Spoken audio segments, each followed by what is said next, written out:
Olá você, amigo, amiga enxadrista, tudo bem? Episódio 2, Percepção, Xadrez em Foco, Psicologia, Pedagogia, ou seja, didática aí em favor de melhorar o seu nível técnico, a favor do seu xadrez, para você, inclusive... Ô Herzog, você sabia que inventaram um termo esses dias para o xadrez aí, o tal do despiorando? Para você despiorar o seu xadrez? Herzog, tudo bem? Muito bem-vindo. Gratidão, Gerson. Gratidão, amigo, amiga enxadrista que nos acompanha aqui. Pois então, despiorar o xadrez é essencial, né? Porque muitas vezes a gente não tem aquela confiança de que pode melhorar, né? Então vamos começar despiorando, né? Nossa série de xadrez em foco contribui a esse e vários outros objetivos, integrando pedagogia, psicologia com o universo do xadrez. E hoje parece que teremos uma partida inigualável, né?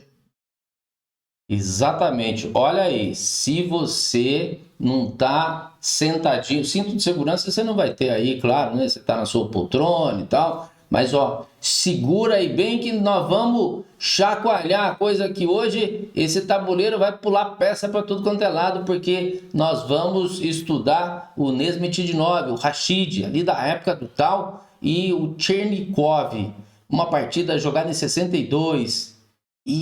Mas é uma partida linda, partida maravilhosa. E veja, quando joga a siciliana E4, C5, cavalo F3, cavalo C6, D4, você toma D4, cavalo D4, já vai abrir a siciliana. Quer dizer, isso já tem chance de ter mais linhas abertas, mais ataques. E a partida vai ficando com um ar assim mais emocionante. Aí G6. Se jogar no segundo lance é a siciliana dragão hiperacelerada. No quarto lance é acelerada. E aquela normal, professor? Quinto lance, que é a dragão normal, a dragão clássica. Cavalo C3, branco segue desenvolvendo, bispo G7, bispo E3. Existe uma pressão, então, rápida sobre D4, que não tem o cavalo F6. E qual que é o mote da coisa? O que as pretas querem fazer? D5. Cavalo F6, bispo C4. Esse bispo C4 aí nós estamos vigiando o quê? O D5. Rocou, bispo B3 e cavalo G4. Vamos fazer a primeira parada aqui então. Rejogue esse cavalinho em G4 aqui, parceiro. E aí, que jogada diferentona é essa? A peça tá ali de graça.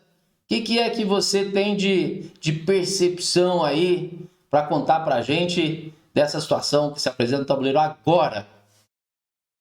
Mas então, pessoal, nós veremos uma partida que, desse ponto em diante, terá fortíssimas emoções. Por isso mesmo, antecipadamente e preocupados, né, com a vossa saúde, né, nosso professor Gerson aconselhou a puxar o cinto, né, tomar os devidos cuidados, certo? Porque o que se verá desse ponto em diante é algo realmente extraordinário, né?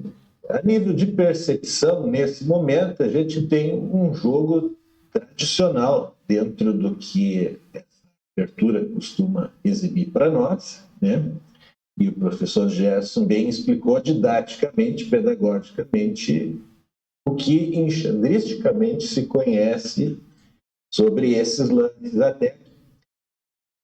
Nosso jogador de pretas, Chernikov, propõe com esse lance uma jogada que deixa esse cavalo solto ali, ao vento, mas há um propósito de desviar a atenção da dama branca, que é uma das peças mas exerce uma ação sobre a casa D4.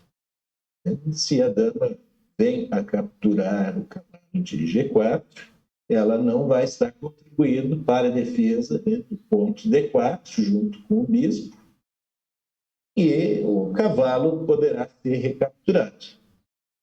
É o cavalo que está agora em D4, cavalo branco, né? E, de outra forma, ainda em relação ao mesmo tema, o cavalo de G4 ameaça o bispo de E3. Então é praticamente assim, não diria que forçado, né?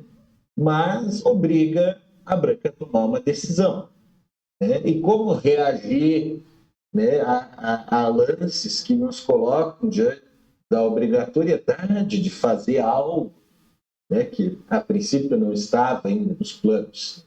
Aqui na partida, Rashid escolhe capturar.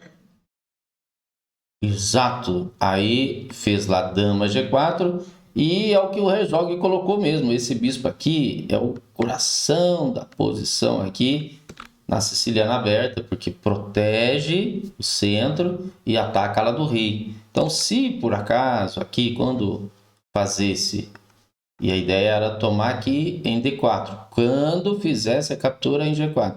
Se faz cavalo C6, aí leva esse intermediário, não vai tomar em C6, vai tomar em E3. E o que acontece? Aquele bispo fortão que o Herzog assinalou, olha só, ele está fora. Então, realmente não tem outro caminho que a tomada, e o Rashid tomou em G4. Bom, aí, depois de cavalo D4, a gente fica em dúvida. Puxa, mas cavalo D4 e agora? Vou jogar bispo toma D4 ou vou deixar ele levar esse bicho B3? Aí fica uma dica para você. Esse bispo de casa clara, ele nasceu para morrer. Não tem bom, todo mundo nasce para morrer, mas esse aqui vai morrer mais cedo. Porque, veja, nas posições que ele está na diagonal normal, uma clássica, por exemplo, com o bispo aqui, ou se está jogando um ataque inglês, que ele nem sai, né? A característica do ataque inglês é deixar o bispo em F1. Quando uma peça chegar em C4, então você tem às vezes cavalinho que passa e chega aqui, esse bispo é que mantém a vigilância dessa casa. Então, se é para ir embora, vai sempre esse bispo, seja em C4 ou quando ele se instala ali em B3. Então, você não vai dar bola para esse ataque do cavalo. Se tomar, vai tomar de A, peão lateral tomando peão mais central, né? Sempre de A para B, de B para C, de C para D. Dama H4, porque ele estava querendo tirar, né? Tirar esse peão e o bispo atacava a dama. Aí já gerou ameaça onde? Ó, H6. Aqui eu tenho um adendo para fazer, que seria assim, de ponto de vista. Nós vamos ver na coluna E 2 peões que vão estar prontos para serem tomados, mas a princípio nunca vão ser tomados. E esse também é um fator extraordinário dessa partida. Exatamente. Aí rocou, quer dizer, prioridade no começo da partida.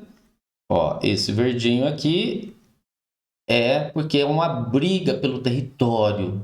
Ou seja, no começo, o verdinho, ou seja, o E4, D4, caminhando as peças para aí, ou os próprios peões, é uma briga por território. Depois, você tem aqui, nesse laranja aqui que eu destaquei, uma necessidade de tirar as peças para fazer o roque, ou se fosse para lá da dama, do outro lado. E por fim,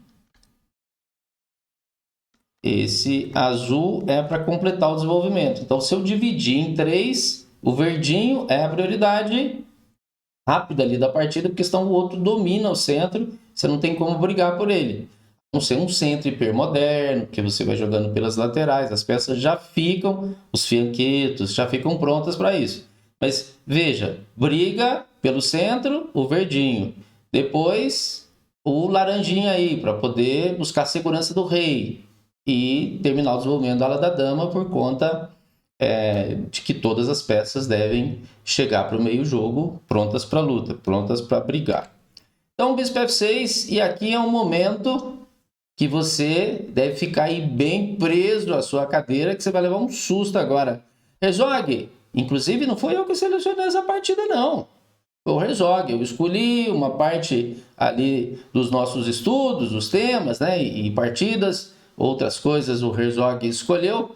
Veja, essa partida aqui, quando você viu esse lance, Herzog, e a tomada agora é aqui, dama toma, o que você pensou desse lance e a partir daqui, né? A partir daqui, quanta coisa ali a gente tem. Dama toma F6. E agora, seu moço? O que você tem para contar para a gente aí em termos de percepção, de ideias dessa posição? Por que uma dama de 9 pontos, o Rashid resolveu sacrificar por um bispo de 3? Pois então, essa partida é uma partida que o pessoal de casa já pode até ter visto em outras produções, né? Que é uma partida inigualável, né? Já foi tema mesmo, né, de outras produções aqui no Brasil, e cada uma abordando nela, né, com o seu entendimento, claro. E esse lance ele chama a atenção, porque eu vou até brincar com você, amigo de casa, e meu estimado professor Gerson. Aqui foi como se o Rashid transcendesse, né? Porque, via de regra, a gente não vai querer entregar uma dama de 9 pontos aqui, né, por um bispo de 3. É uma diferença de 6, né? Matematicamente, isso não parece viável, né? Mas, como a partida vai mostrar em seguida, filosoficamente, enxadristicamente, espiritualmente, né, e de outras maneiras, no fim das contas pareceu ser o certo, né? Mas, diante de uma percepção como essa, né, de que poderia se sacrificar a dama ali, né, o que fazer, como se posicionar, como se envolver, né? O que o Rashid fez de diferente do que normalmente os enxadristas amadores e também grandes mestres fariam, né, foi arriscar tudo em cima dessa casa F6. Porque, a princípio, essa troca, né, que tematicamente é desfavorável, estrategicamente parece ser sustentável. E ele decidiu acreditar nisso. Se ele não fizesse isso, né, o que possivelmente aconteceria, né, você já viu em outros canais aí que a tendência era de existir repetição de lances, né, empate, né? Porque, por exemplo, assim, essa jogada é isso que o Gerson está mostrando agora, repetiria, assim, seria um exemplo de como poderia se repetir, né? Então, inclusive, analisando a posição, a dama preta protege em H5, né? Então, supondo que existisse uma forma, né, de se criar ameaças ali, ainda que se criassem, né, a dama depois voltar ali e defender. Então, Chernikov estava preparado, né? E aí, aquele peão de E7 e o de E4, que nós vamos estar abordando em seguida, né, eles vão fazer parte de uma transformação central, né, na região que o Gerson apontou. Então, a grande sacada do Rashid foi que ele conseguiria, esse sacrifício de dama, mudar a história da estratégia da partida. Porque, a princípio, isso aqui é quase um jogo de compadre, o que está acontecendo aqui. Dá para empatar em seguida. Ele, com esse sacrifício, ele revoluciona toda a história da partida. Como diria, né, o Valery Bain, né, ele fala que a tática, né, o sacrifício, né, o movimento tático, ele é algo que revoluciona as coisas. Qual o resultado imediato disso? Né, esses peões dobrados ali, né? Só que, ao mesmo tempo, repara nesse cavalo que o Gerson acaba de mexer, o cavalo preto. Para onde ele pode ir? Né? Ele não tem mais nenhum lugar assim que ele consiga ir, que ele faça parte ainda de um ataque, né? Ele pode recuar para C6 ou fazer o que ele fez na partida. Vai dar um cheque, depois nós vamos ver. Né? Mas aí, esse cenário, né, preta não jogaria um próximo lance que não fosse a recaptura dessa dama deixando o peão em F6. Perfeito. Então, talvez agora ou depois tem que fazer. Inclusive na percepção prática do jogo dele, né?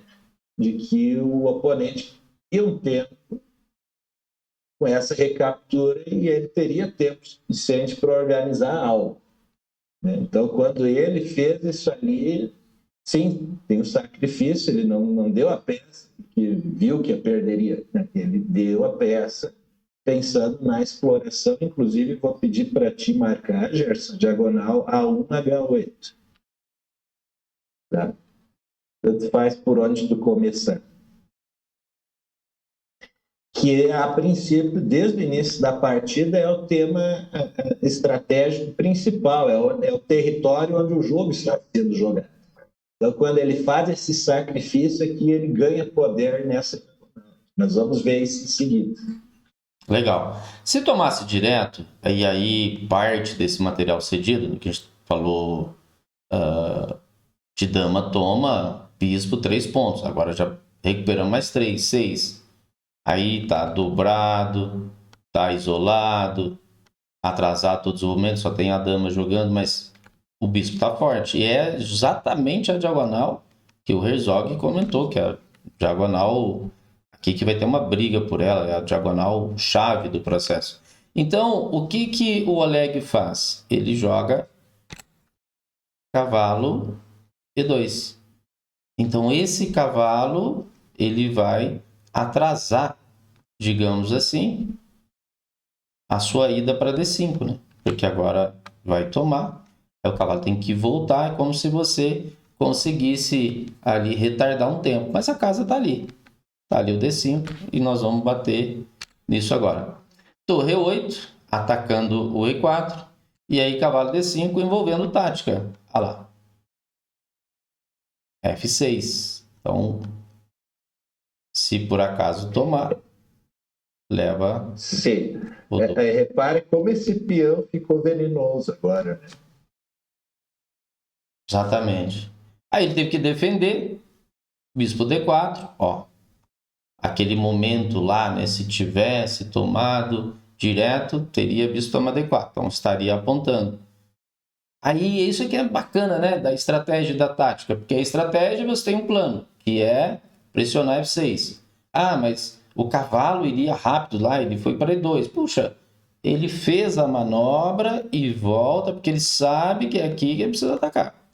O bispo estava aqui, ele poderia ter ido direto. O adversário não deixou, não tem problema. Está lá o alvo e ele vai em cima. Rei G7, torre de AD1. Rejogue.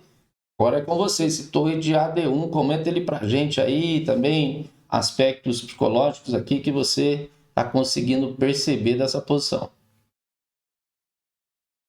Sim, e vou falar na perspectiva nossa, né, de jogador de xadrez, e principalmente quem pratica um xadrez amador, que nem o meu, por exemplo.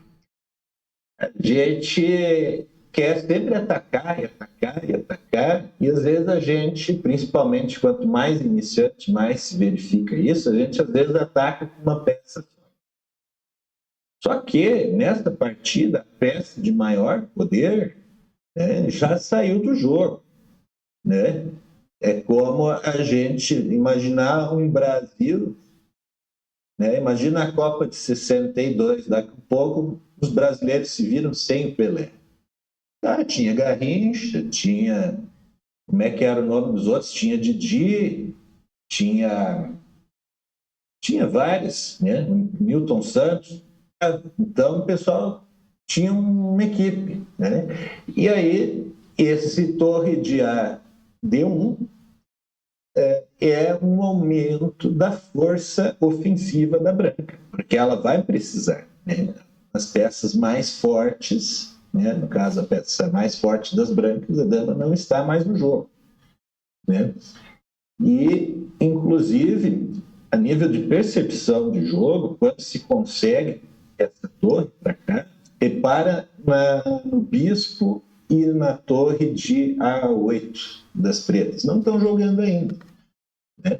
Então, se você consegue aumentar a sua força enquanto o outro está parado, como no caso aqui, você vai perceber a sua vantagem técnica aumentando, né? E a sua vantagem de força também aumentando. Você vai ter uma condição melhor de receber os próximos lances, né? de ter lances bons para fazer em seguida, jogando a iniciativa, inclusive. Né, professor?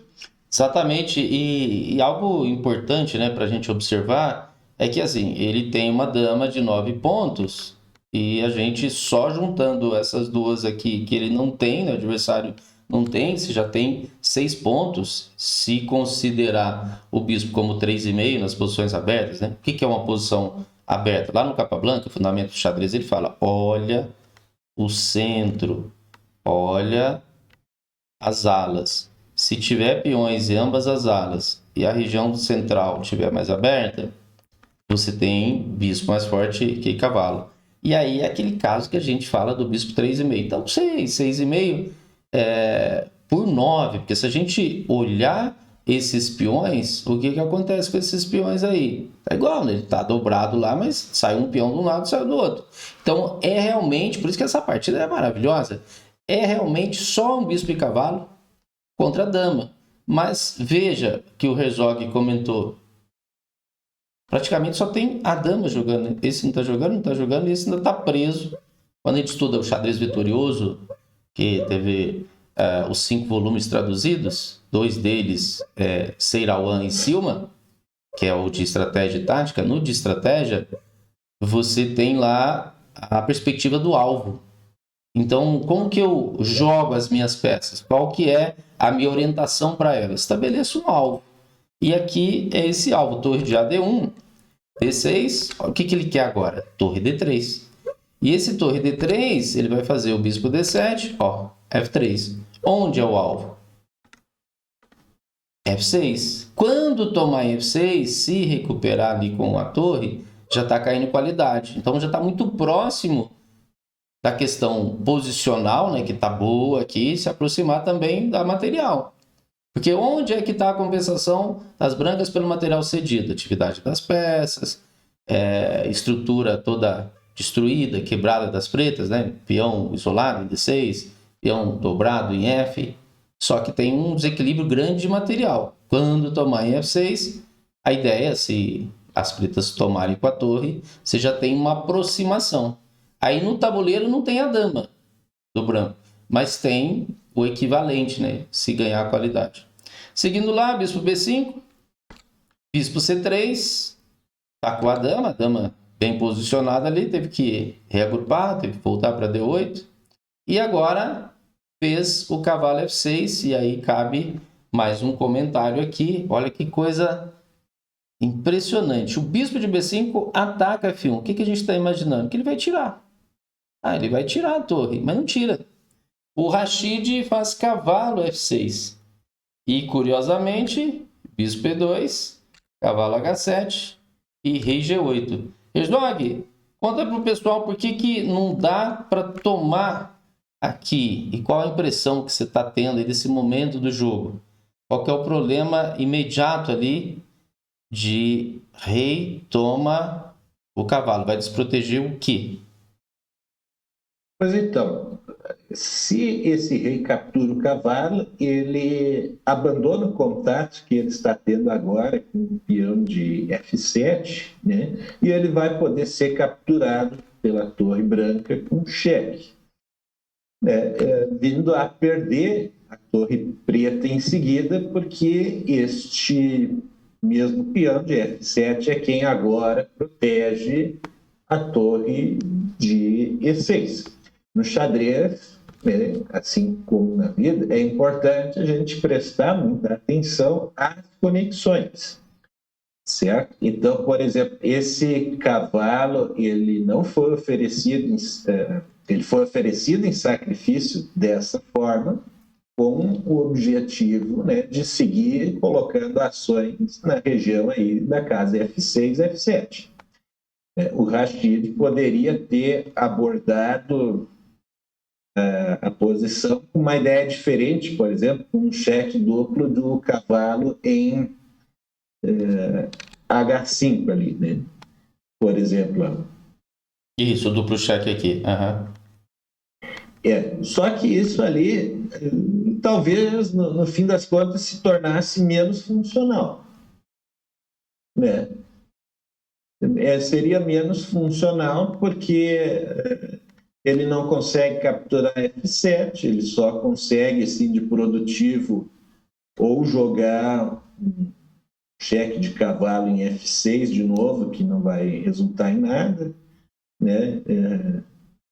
As pretas vão capturar a torre de C3, no caso F3, que ele não quer que capture, né? Então, quando ele sacrifica em H7 ali, além de criar uma fortíssima ameaça, ele recupera mais um peão, né? Então, o que de extraordinário ele está fazendo né, uma dama de 9 pontos parecer valer, que ele deu, né, uma dama que ele deu de 9 pontos, matematicamente parecer que nunca fez falta, né? Ou que o adversário nunca consegue equilibrar esse desequilíbrio.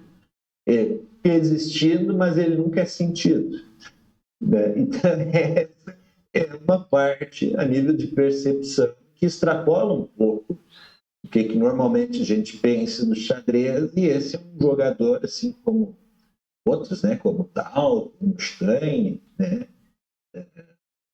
tinham essa habilidade de fazer isso, né, de transformar a maneira como a gente percebe as variáveis do xadrez. Perfeito. Aí seguiu, torre H3, uma das torres ali, né? Ele já salva e justo aqui vai participar do ataque. Torre E5, aquela diagonal fatídica aqui que o Herzog já tinha assinalado, que a todo momento está acontecendo ações nela, o branco querendo aproveitar, as pretas tentando dificultar. F4, olha lá, quer tirar mesmo a torre dali. Bispo F1, rei F1, torre C8, e aqui vem uma jogada curiosa, porque ele está querendo tirar exatamente a força desse bispo nessa diagonal, fazendo uma devolução de qualidade, fazendo torre toma. Mas o branco não deixa, saca isso e não deixa. B5, cavalo G5, torre C7, defendendo o ponto F7. E agora vem aí uma posição linda de arremate, conforme a gente vai ver agorinha. Herzog, vamos lá, nossa penúltima intervenção aí, depois nós vamos para as considerações finais, encerrando aqui o segundo episódio. Pois então, aqui entra a genialidade desse jogador, como você vai conferir em seguida aqui, né? Você pode analisar que nós temos uma posição agora, a qual a gente chamaria, né, dentro de conceitos estratégicos, né, de ilhas de peões, né? Então, a preta está toda espalhada, sem conexão alguma, toda desordenada, e só quem tem, né, alguma ordenação é a branca, né? E é uma ordenação ali, uma conexão entre as peças muito bem cuida, né? Existiu esse cheque aqui ao rei para movimentar ele, né? E para fazer, né, uma combinação lindíssima que nós testemunharemos em seguida, né? E isso é uma técnica, né? Combinar as ações para vencer o jogo, né? E aqui, no caso, ele usou para diminuir ainda mais a força do oponente, né? E ele poder trabalhar no sentido de converter a vantagem que ele vai conquistar agora, com a combinação. Perfeito. Vamos lá. E lembrando que o tema deste episódio é percepção. E aí é quase um negócio assim mais espiritual, digamos, em alguns momentos, né? Tamanha a intuição, tamanha essa força, digamos assim, mais até explosiva ali de ataque, e não dá para calcular tudo. Muita coisa aqui é intuitiva. Então vamos lá. Torre toma, ó, torre H8. Uau, torre H8, lindo demais. Rei toma, cavalo, dá o triplo, rei H7, cavalo D8, torre E4, e aí vai ser essa luta. Vai ser essa luta aqui de bispo e cavalo contra a torre. Nós temos 6 peões, o outro tem 4 peões, então bispo e cavalo já é superior normalmente à torre. E aqui a gente tem 2 peões, né, a mais. Cavalo C6, protegeu o D4. Torre F4, cai um peão. Rei E2, mas aqui ele se rende porque uma técnica apurada, né, como tinha o Rashid, isso aqui ganha fácil. Não tem nem esperneio em um nível profissional de xadrez. Bom, vamos fazer agora o nosso fechamento, as nossas considerações finais dessa partida maravilhosa. Começa aqui o Herzog e eu faço o fechamento. Vamos lá, considerações finais aí dessa partida linda do Rashid. Certo. Muito bem, então, pessoal, aqui a gente viu uma coisa muito interessante sobre percepção, né? Que tudo é o que parece, mas nem tudo é o que parece ao mesmo tempo, né? Tudo é e não é o que parece, né? Quando houve aquele sacrifício de dama, né, a vida se transformou sobre o tabuleiro, né, em cima daquele tema estratégico, né? Então, o que o Rashid conseguiu foi trazer o Oleg para um tema que ele viu, né? Colocou a atenção toda ali onde ele sabia, né? Onde ele estava pronto para dominar, né? E ele fez isso com maestria. Via de regra, isso é algo que a gente pode estar buscando também nas nossas partidas de torneio. E para que a gente consiga fazer isso, a gente precisa entender muito bem do jogo, primeiramente, né? Mas também de nós mesmos, de como funciona nossa percepção, que tipo de detalhes nos chamam mais atenção, como a gente reage a eles. Então, um dos objetivos dessa série é ajudar você com isso, e assim também é o objetivo do meu trabalho lá no canal. Assim como é o objetivo, né, do professor Gerson, iniciar você com o que melhor existe aí de conteúdo sobre xadrez, para que você entenda bem sobre o jogo também, né? A junção desses fatores pode ajudar você a performar melhor, né, e chegar à excelência no seu xadrez. Para fechar aqui, primeiro vou lembrar você aí que esse vídeo fica no canal do Herzog, as Soluções Criativas, e também no Clube de Xadrez Online, através do movimento Pro Xadrez. Então, vai aí, dá uma olhadinha se está vermelhinho, não inscreva-se. Se tiver vermelhinho, que você não está inscrito. E se tiver já inscrito, olha se todas aquelas notificações estão ativadas, porque sempre que o Herzog ou eu postarmos um vídeo, você corre aqui para os nossos canais e vai acompanhar a novidade. Vou deixar uma frase aí do bruxo do xadrez, o Bronsted. Ele falava que xadrez é imaginação. Não tem coisa mais imaginativa, criativa que essa partida que o Herzog escolheu aqui para hoje. Vamos em frente, rumo à excelência no xadrez. Valeu, pessoal! Valeu!